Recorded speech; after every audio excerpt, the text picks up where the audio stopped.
getting their property ready for sale. And part of that process is helping them out with some awesome cars. So what we're looking at here is a 62 Chevy. The year before they came out with a new body style for the Stingray. So it's got the square body. If you want to take a look at this, it's got almost all the parts here with it.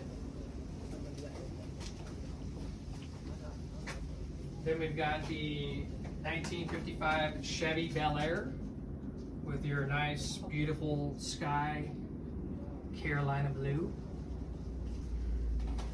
And then if we head this way,